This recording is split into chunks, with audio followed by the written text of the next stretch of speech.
We all want to feel peace in our lives, peace in our choices, our beliefs, our relationships, and our environment. I've learned that this desired contentment is often found through holding on to less. When we pare down what we own, what we consume, and what we value, we're left with what's intentional, a personalized curation of what is important and true and useful to us. I'm Shannon Lako, and you're listening to Paring Down, a podcast aimed at helping you declutter not only your home, but any area of your life that's overwhelming. Here, we're having interesting and honest conversations about the physical and mental clutter that drowns out what truly matters to each of us. And together, we'll learn how to pare it all down, not for the sake of perfection or becoming rigid, rather so we can move through life with less overwhelm and more joy, wisdom, and peace. Hi, everyone. Welcome back to Paring Down. I hope that you have had a wonderful holiday weekend. If you went out with little ones celebrating Halloween, that your house is not drowning in candy, which is what I fully expect our house to be when this comes out. We haven't gone trick-or-treating yet as of recording, but my kids have already had like an event at school where they just brought home a bucket of candy each. So I have no doubt that it's going to be an exciting time. But I think we have a program here on the Coast Guard base in Kodiak, Alaska, where the Spouse Association collects extra candy to give to this group of people that goes into the villages here in Kodiak, like the remote villages. We send out a helicopter that delivers Santa Claus and elves with presents to those villages. And I think that the extra candy goes into the stockings, which is so exciting to have a very clear path for where this candy is going to go. Because it's not all going to go in my kids' bellies. I tell you that much. I mean, it's too much, you know? So I think the kids can get on board with being generous with their candy. Anywho, I sure hope that you are surviving the candy onslaught as well. And I guess welcome to the holiday season, right? It's November. So this day and age, I guess that means it's Christmas. Or if you're a Thanksgiving purist, it is Thanksgiving. But we are not doing a holiday episode today, even though stretchy pants are a fantastic thing. And I guess that kind of fits into the theme of today. No, we're talking about how to declutter when your weight has fluctuated or continues to fluctuate and you're holding on to clothes that don't fit you right now. I know that this is a really tricky and complicated and nuanced topic that I think is highly under discussed, especially in the decluttering world. It's very easy for decluttering educators to just be like, if it doesn't fit right now, get rid of it, right? It's not that simple. And sometimes it is that simple. Sometimes we do need to, and we're going to talk about when we need to do that and how to do that today. But sometimes there's more to it. And so I thought this is a perfect podcast episode so we can really go deep. So the first part of this episode is just going to be about validation because, like I said, I think this is highly underspoken about. And I want you to know that you're not alone and I want you to feel seen because Lord knows I have gone through this myself and still am going through it. And then we'll dive into some practical tips for how to declutter when you have clothes that you're hoping to wear again someday that don't fit you right now. And they might not fit you for any plethora of reasons. Maybe you have lost weight accidentally and you hope to gain some back. Maybe you've lost weight on purpose and are hanging on to bigger sizes just in case. Or maybe if you're like me, you have gained weight and are holding on to smaller clothes for some form of motivation or just because you really like them and you want to fit into them again. So first and foremost, I want to reiterate that I understand that talking about weight is very touchy and very complicated. So I am going to do my absolute best to talk about it without perpetuating the problem with how the media has made us tie so much of our confidence to our bodies. I do not want this to be any form of perpetuating that notion that we need to be a certain size. Okay. So I want to come out with that. Make sure you know that's clear. If you struggle with an eating disorder, I'd actually encourage you not to listen to this episode. While I will do my absolute best to be sensitive and educated in what I share, I have zero training on how to responsibly communicate about mental health as it relates to body image. So I would be horrified if I accidentally caused any sort of additional harm. So please just take care of yourself and only listen if you feel confident that what I'll share regarding decluttering your wardrobe as it relates to these weight fluctuations won't perpetuate a disorder that you might be facing. Like I said, I'm going to do my best to be highly sensitive, but I have no formal training and I just want everyone to take care of themselves. You know, it's hard enough being a woman or a dude. I mean, this is not just a woman's thing that we might be facing. But my little statistics on the back end tell me that like 97% of my listeners are women. So that's usually what I talk about. I will say also that as I talk, I will often share from my own standpoint, which is usually that I gain weight without wanting to, and then want to lose that weight in order to fit back into certain clothes that I still love. Like I mentioned, of course, there are other reasons we might be holding on to clothes that don't fit. You might be hoping to gain weight instead of lose weight. You might, want to get that booty popping so that your glutes fill out a pair of pants, right? So you want to gain muscle. You might be considering like a breast reduction or a breast augmentation, implants, whatever. I don't know your life.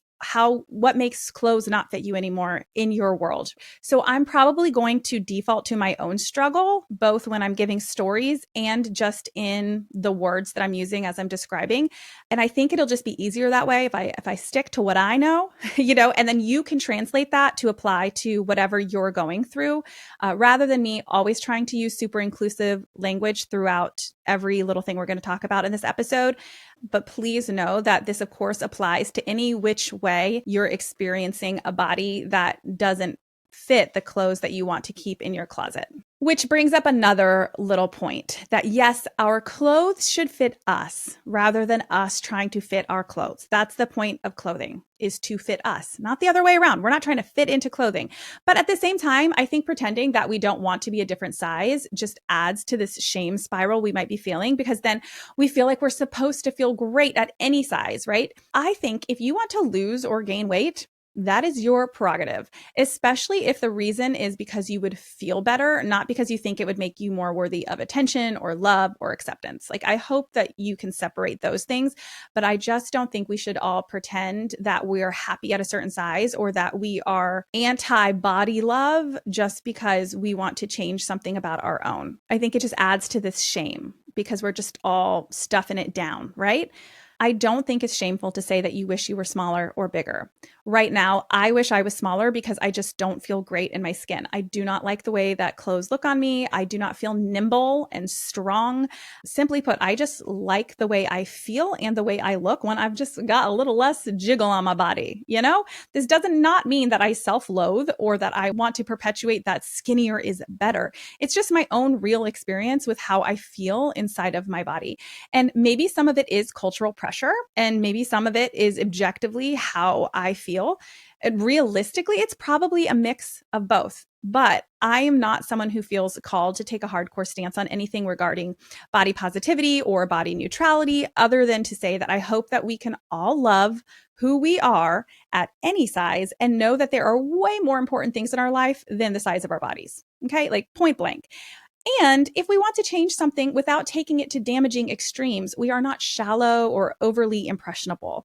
We are just normal humans dealing with different normal parts of life, which includes a mixed bag of influences from biology to society to personal history. So clearly, when you put all this together, it can feel very emotional, very complicated, but I just want you to know that you're not alone and it makes complete sense. So let's start by talking about why women's bodies in particular fluctuate and change sizes, because when we understand that it's normal, it's just much easier to approach our closets with a lot of compassion. So the three biggest reasons women's bodies fluctuate, at least from my research and my own experience, are one, postpartum. So personally, that is something I've experienced. Pregnancy and postpartum recovery are no joke. Pregnancy changes nearly every single system in your body. I mean, your organs are literally rearranging to grow a human, right? That's pretty nuts. There's also your hormones and your connective tissue and your rib cage and your hips, right? After giving birth, it is normal for your body to look and feel different for a very long time, sometimes permanently. And of course, we know bounce back culture sends this message that we should return to our pre-pregnancy body quickly, or at least within a year, right? But research shows that it does take up to 12 months just for our body to stabilize hormonally. And then even longer than that for muscle tone and fat distribution to shift. So you are not just this undisciplined mom bod if your body looks different after having kids. And besides all of that literal biological stuff that changes no matter what your diet is, you might also be like me, who when I was pregnant, I was so sick. And the only thing that made me feel better were cheeseburgers from Five Guys. I'm not kidding. especially with my second pregnancy, I tried so hard to be healthy. I was like, I'm not going to gain 75 pounds again, not again. Yeah, I ate salads and was unable to move, unable to move. And then I was like, I'm going to have a cheeseburger. And I tell you what, those cheeseburgers got me through my pregnancy. Okay. And I don't really regret them. Does my body look way different than it did before kids? You bet it does. And is that always easy for me? Am I always just like, it was worth it because I brought my children into this world? No, sometimes I really wish it looked like it used to.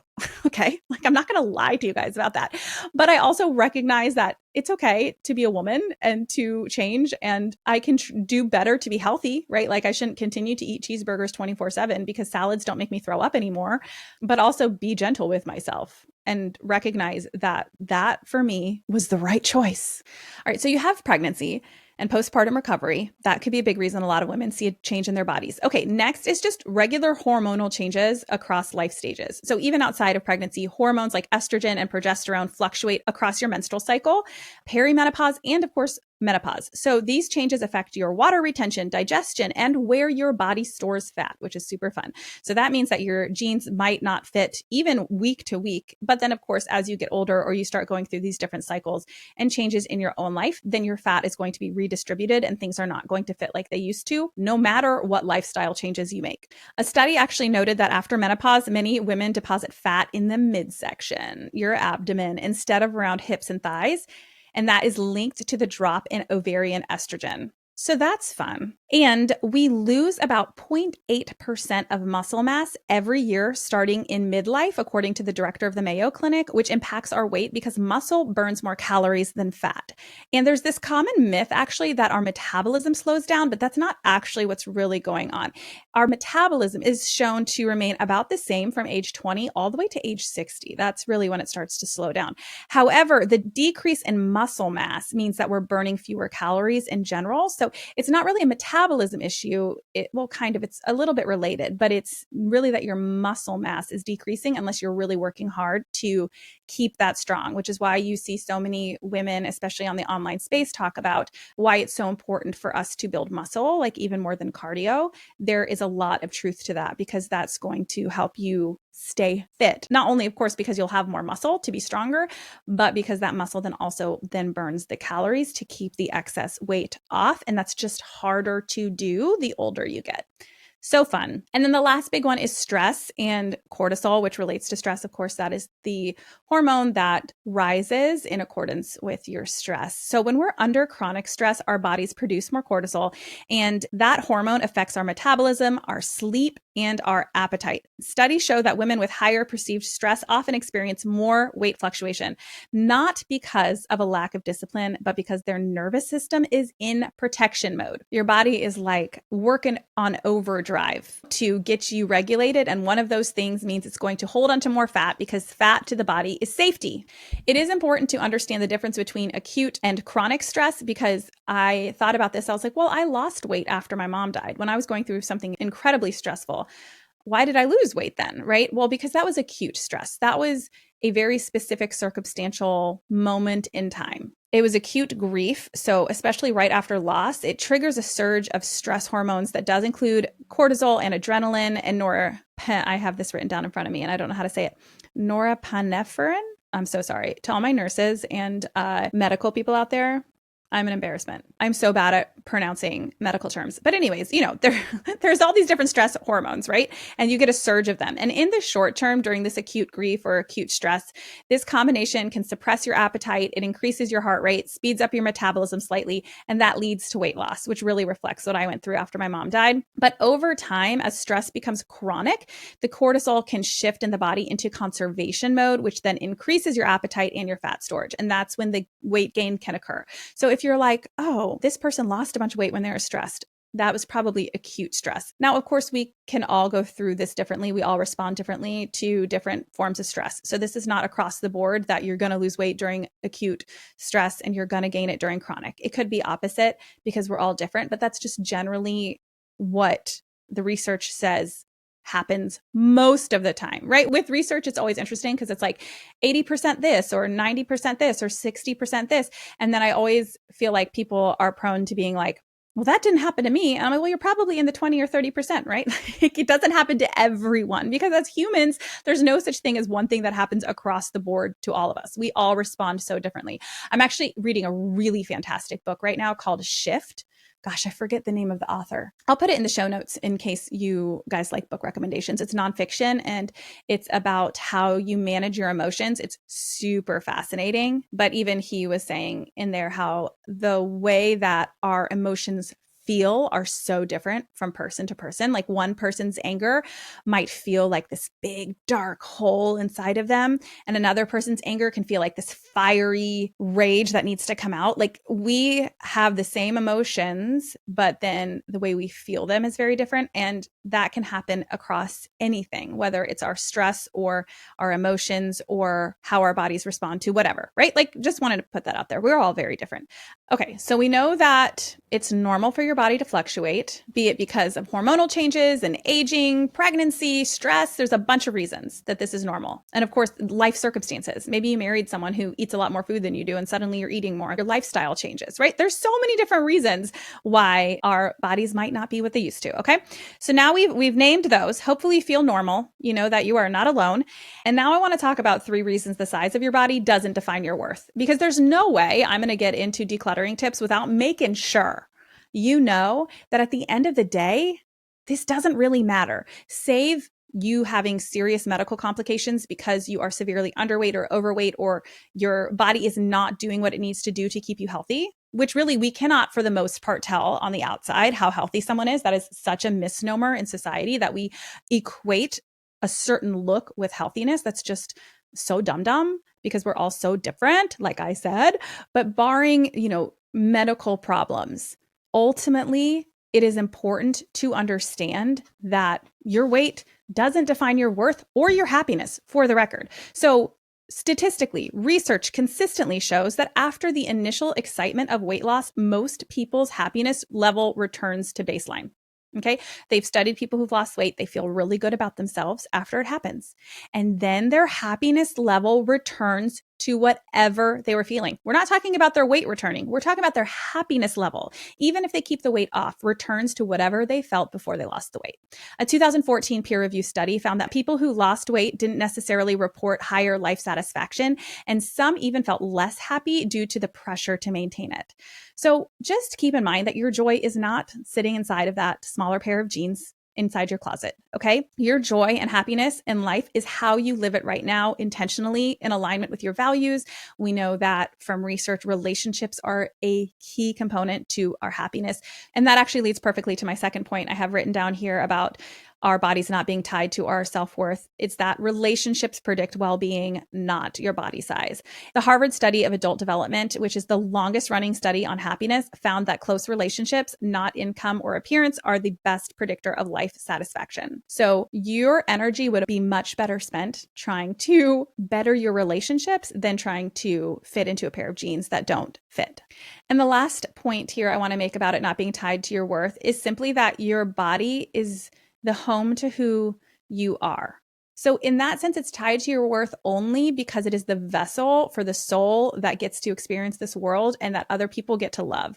I would hope that most of us, any of us, hopefully none of us, is critical of our children's bodies because we love them, right? Like I am obsessed with every little inch of my 3 babies' little bodies, like to the point where I want to eat them. I literally take my son's cheeks into my mouth and I'm like, I'm going to devour you. If somebody were to insult, in fact, I remember when my daughter was a baby, my lactation consultant offhanded just said something about her latch maybe not being as strong. And she said, I think it might be because she has a little bit of a receding chin. Now, I never in a million years would ever think my daughter has a receding chin. And there's nothing wrong with receding chins. But it felt to me like, was that a critique of my daughter's perfect little baby body? And to this day, I get a little bit snippy when I think about that moment, right? Because I'm obsessed with my daughter's chin. You can't tell me anything's wrong with it. And I, as a parent, I don't know how I'm going to feel. I'm not going to say anything to my kids. I'm going to work through this in myself and if I need therapy, I guess. But like, even when it comes down to if my kids want to change something about their bodies when they get older, right? That's their prerogative, whatever. If you want to dye your hair, if you want to, I don't know, get lip filler, that's fine. But like, I'm so obsessed with my kids that I would be, I think, sad because I'd be like, but I love every piece of you exactly as you are. And I will love them no matter what too, right? But anyway, the point is that's how obsessed with my kids I am. And it goes to show that I love their bodies because I love them. That's my point. And of course, I want that to be able to translate to myself, but it's also to remember that that's how people who love you feel. Like my husband gets mad at me when I say something negative about my body. He's like, "Are you kidding me? Like that body is the body that snuggles up next to me in bed. That is the body that walked down the aisle to me. Like it might look different, but like I love your body." And it reminds me of when my mom was passing away. So I remember her laying in her hospital bed and she had kind of big runner's legs. She had really big calves, like they would never really fit into boots, and that always made her mad. But she was in amazing shape. I mean, she was a triathlete and an avid runner. And I remember her struggling with her body and not liking it, especially her legs. She would make fun of them, and she had varicose veins, And anyway, I remember when she was passing away and her legs were spiky because obviously she hadn't shaved, and I was just rubbing them and thinking how much I loved her legs, because all I could see was that her legs were the legs that jumped up and down when I was excited about something and she was excited with me. They were the legs that she was standing on when I would come out from being in a show. I did musical theater, and she'd always be waiting for me at the cast, exit or up near my dressing room or wherever. Like she was there. Those legs meant that she was there. And that was a really powerful lesson for me in life at age 24 when my mom was dying, to recognize how much these quote imperfections that we see in ourselves are so dumb because our bodies bring us here for the people that we love. And just the other day, I was getting ready to take a bath, and my daughter came up to me and she pointed to something on my belly. She's 5, and it's like a little red spot, and it's a cherry angioma. My mom used to have them, and I used to think they were so weird. And then when I got into my mid-30s, lo and behold, my body started offering up some cherry angiomas of their own. They're just like teeny, teeny, tiny little red dots. At least mine are really teeny tiny. And instead of feeling embarrassed, I was able to tell my daughter, like, "Oh, this is a cherry angioma, and grandma in heaven used to have these too. And sometimes they happen when you get a little older. Isn't it cool that our bodies do different things as we get older? And, your skin is so smooth and soft right now, and it might look a little different when you get older too. And that's okay." I was able to express that in a way I wouldn't have been able to if I hadn't found such meaning in the beauty of my mom's body as she was passing away. I'm sorry it was such a long story and kind of emotional, but like it's important to me to hopefully convey that to you all as we go into this, that our bodies are not tied to negative worth. Our bodies are tied to positive worth. They are the home for our souls that other people get to love and through which we get to express our love. And I miss my mom's legs, those big, muscular runner's legs with varicose veins every day of my life. And I wish I could tell her that. So tell yourself that. And of course, when it comes to holding on to clothes that don't fit anymore, women's sizing itself is just so annoying.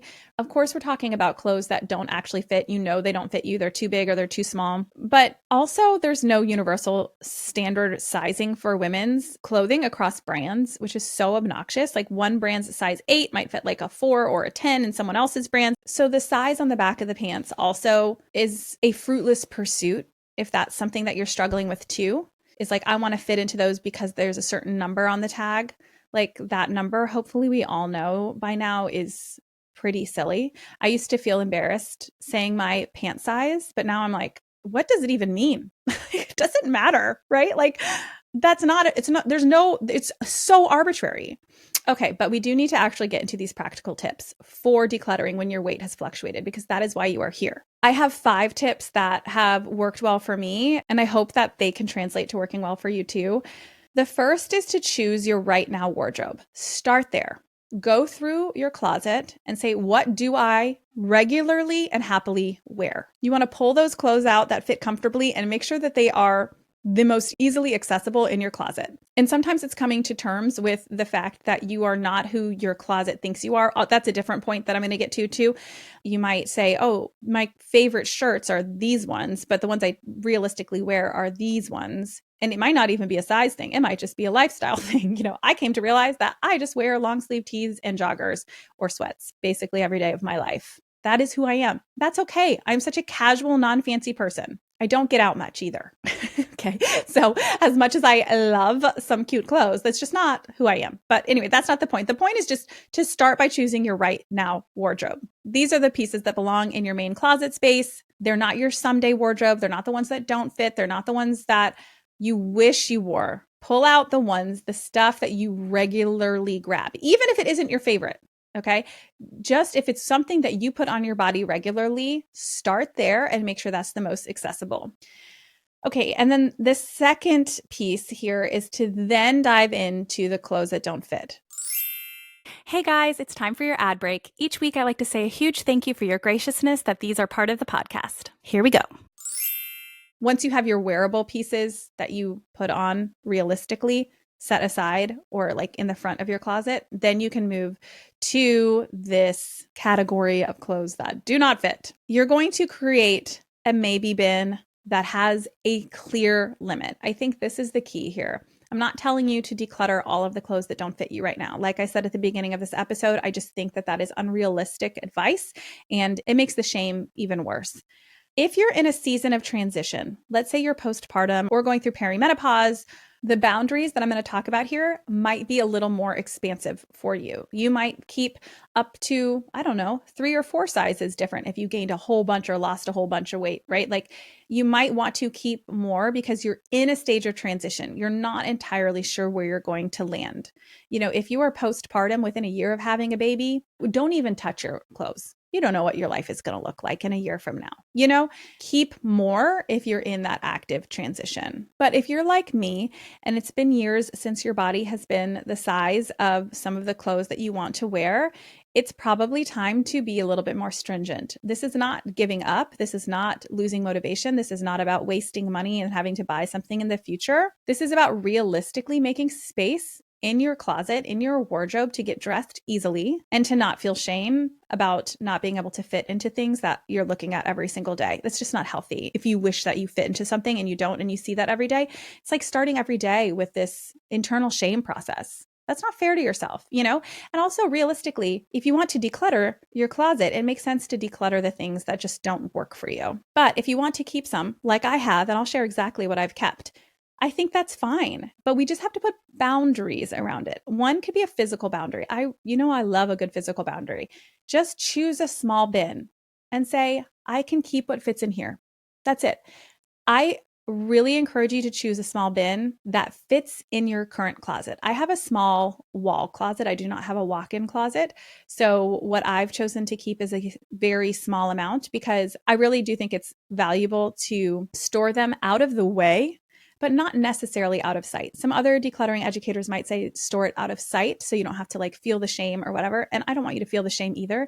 But when things are out of sight, you really forget that they even exist. And if we're using them as some form of motivation, you kind of want to see them. And also, if you do end up losing the weight, you want to know what you have available without having to go digging, So I think out of the way is important, but not necessarily out of sight, like put it in the basement or the garage so you don't ever see it. And that means choosing a physical limit that can still fit within your closet.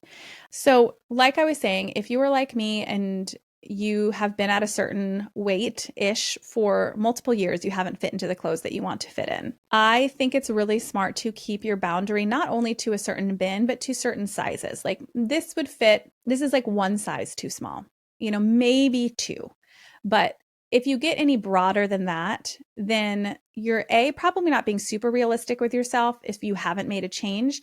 And B, it just turns into too much stuff. It's just too much. You got to put boundaries around this. So the physical boundary is a good idea, but also the size boundary. Again, it's not about the tag size, but about if you were to lose 10 or 15 pounds, that would fit versus, I need to lose 50 pounds for that to fit. I'd encourage you to really consider keeping only within a 1 to 2 size range on either end, up or down, if you are decluttering clothing that doesn't fit. And like I mentioned, then keep that out of the way so it's easy for you to get dressed in the morning. That stuff is not crowding out. You're not having to sift through it. So it's out of the way, but it's not out of sight. So for me, I keep it on that kind of top shelf in my closet.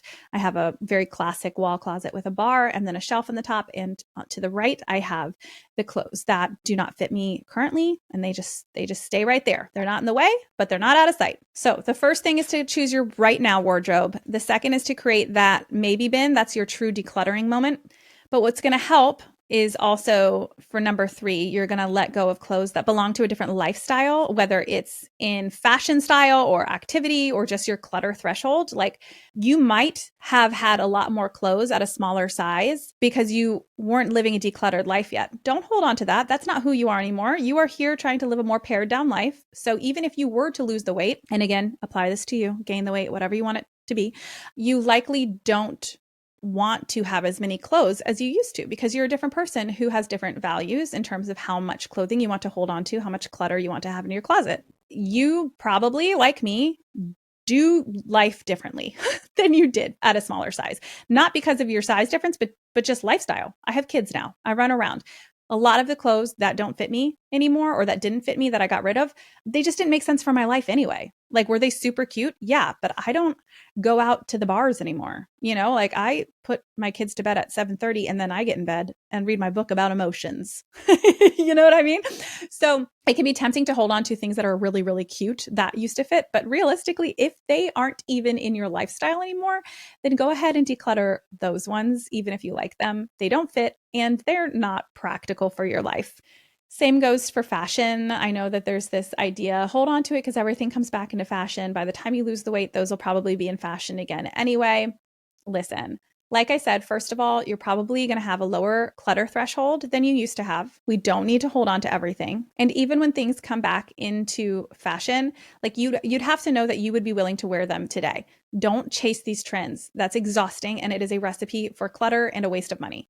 Because trends only last for 1 to 2 years anyway. So if you're holding on to pants, hold on to them because you love them, not because you think the trend might come back, but because you would wear them tomorrow and you'd wear them in 10 years and you'd wear them in 30 years. You don't care what the trend is. They're classic. You love them. They look good on you. You feel good in them. That is why you should keep them. I just think it's an important note that will help you declutter clothes that don't fit instead of looking at all of them and saying, I don't want to get rid of any of these because I think I'll be smaller or bigger again someday. Well, realistically, you just want to make sure you're not keeping those things that you wouldn't even want to wear again if you were to lose or gain the weight in the future. Number 4, be realistic about your future rebuying process. If you're worried about wasting money because you don't want to have to rebuy something in the future, just remember that you don't have to replace everything if your body changes again. There are flexible pieces. And again, we're talking about between 10 and 20 pound changes here. Maybe more than that. It gets a little bit more complicated, but keep your flexible pieces. If you have a wrap dress or elastic waist trousers, those are excellent to handle weight fluctuations. And you can build a wardrobe that works for that. That was touched on a little bit on the episode that I did with Lacey Woodruff about curating ethical and simple closets. I'll have that episode linked in the show notes. It's a really great one. And at the end, we talk a little bit about how there are certain clothes that are designed to grow and shrink with you. And so if you are building a wardrobe now for your current size, keep that in mind. Think, I want to choose pieces that can handle weight fluctuations because that's a normal part of human life. Also keep in mind that if you do end up at a different size, you might want to buy a few things out of excitement that feel maybe a little bit more modern or fun or whatever. So it's not like these clothes that you're holding onto are the only things that you're going to have to wear at that size if you get to that size again. And this is not about being wasteful, for the record. The secondhand market is so good these days that you can consume again responsibly. Thrift stores have never had more options. They have too many options, I personally don't have the time or energy. I'm not like a huge thrifter myself, but I enjoy stores like Poshmark online. And for me, that works great. It's not as much of a cost efficient way all the time, but it helps offset the market for new production of materials, which is a piece that can make me feel really wasteful. So to know that I can still get great pieces of clothing that I love secondhand without even having to go to the thrift store because we live in the 21st century, like that helps me feel more at ease letting go of things that don't fit me right now because I feel confident that I can consume responsibly in the future. And I will share, okay, so let me get into a little bit of what I have. So currently I have 2 pairs of jeans that I love that I would wear today. I think they're classic and I feel like they will still be in style, or I would feel good wearing them. Who cares if they're in style in 10 years from now too, right? So I have 2 pairs of jeans like that I love, and they are about 2 sizes too small right now. I have 1 pair of jeans that's 1 size too small. Okay, so 3 pairs of jeans total that don't fit because I am 2 sizes above what I tend to feel my best at. I have 2 dresses that are 1 size too small and 2 or 3 shirts that are 1 size too small. So most of this is all about 1 size too small because I have been at this weight for about 2 years where I'm 1, maybe 2 sizes off of the clothes that I own that I really want to keep. But if you're looking at 3 pairs of jeans, 2 dresses, and 3 to 4 shirts, that's not a full wardrobe. Like I'm not holding on to everything. I will have to potentially reacquire some things, but also most of my clothes are stretchy. So those wouldn't be the only things in my current wardrobe that would fit me. Most of my shirts would continue to fit me. They might look a little different, but they'd still fit me. My joggers and my sweatpants, I think, would still fit me relatively well. So keep that in mind too, that you don't have to hold on to a full wardrobe's worth of whatever your goal size is. We're talking about decluttering. So that means that you have probably too much of these clothes that don't fit. You don't have to get rid of it all, but we shouldn't have an entire wardrobe that doesn't fit us. That is just taking up too much space in your house. That is stressful. So remind yourself that it's totally normal and great to keep some things, but we don't want to keep it all.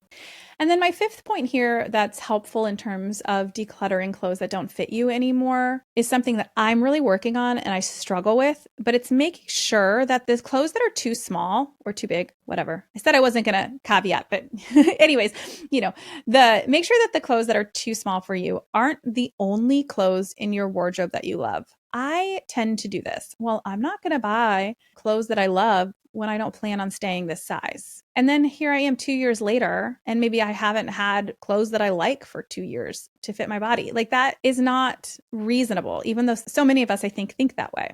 But it's a lot less tempting to keep these clothes that do not fit you when you embrace who you are right now and create a wardrobe you love right now that fits you. It doesn't have to be an extensive wardrobe. It can be a little bit of a capsule wardrobe because you do not plan to stay here. But when you can look in your closet and really love the pieces that you're putting on your body today, then it's easier to let those clothes that don't fit that you still really like go because they're not the only things in your closet that you love. If we're building a wardrobe for your current size, it's not about Band-Aid pieces, right? It's not about quickly buying and over-consuming Band-Aid pieces and being like, well, I'm just going to buy it whatever size I am and over-consume. No. It's just about recognizing that you can have a wardrobe you love with a very small amount of clothing, and it is worth it.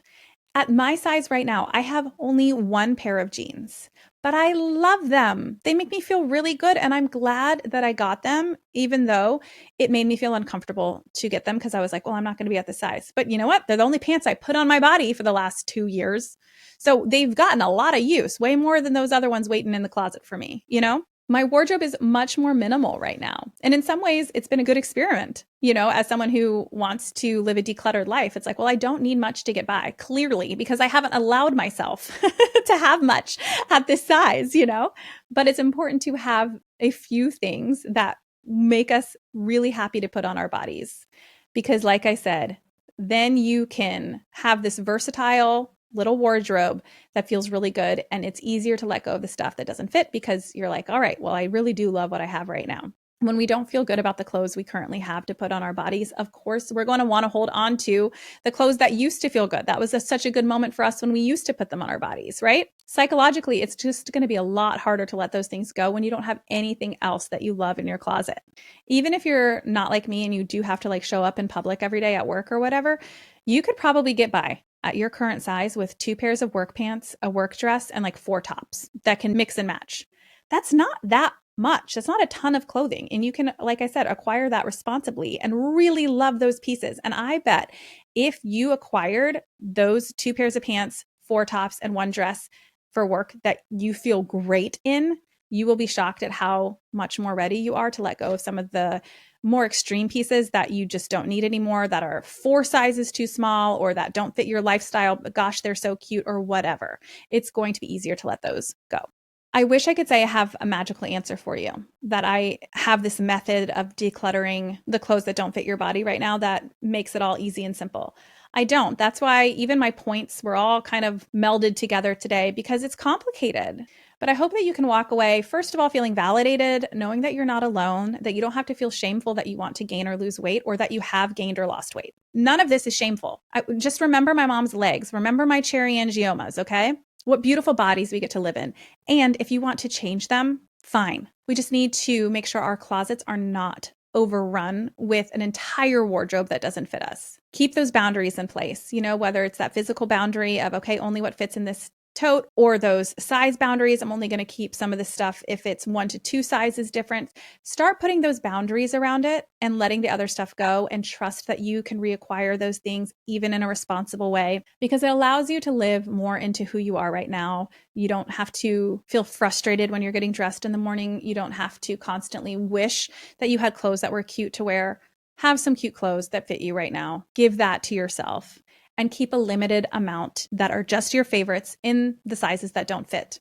And then accept that it's part of life. Okay, there's my bin. Hopefully it fits, but it doesn't need to become my entire life personality that every single day I don't have clothes that fit me, or that I wish I fit into those, or I'm wading through those, right? Like, it's just about balance. Decluttering is always about creating a home that present you can enjoy. We're talking about our present lifestyles, our present sizes, our present interests, our present practical needs. When we have too much, it's usually that we're not living in the present. And there's nothing wrong with loving our past or having hopes for the future. I'm not one of those people that thinks being in the present is the best at all times. I just think that oftentimes we don't care about our present. We are 100% trapped in the past or dreaming about the future. We have to equally accept our present. And that is the key to keeping clutter out of the house. I hope this was helpful. I hope you feel validated. I hope it made sense. And I hope you just feel motivated to get in there, really pare down those clothes that don't fit, and then have a lovely day with the people who love you and the people you love, because that's what matters. All right, guys, I'll see you next week. Bye. You just listened to an episode of Paring Down with me, Shannon Lako. If you enjoyed the show, it would mean the world if you can leave a review wherever you listen and share this episode with a friend. Those reviews really are what keeps a podcast on its feet for the long haul, and I will read every single one with a huge smile on my face. So thank you ahead of time. If you're watching on YouTube, don't forget to hit subscribe. Also, be sure to follow along on Instagram at paring_down, where I offer lots of tips and inspiration for paring down, along with what's new here on the podcast. Till next time.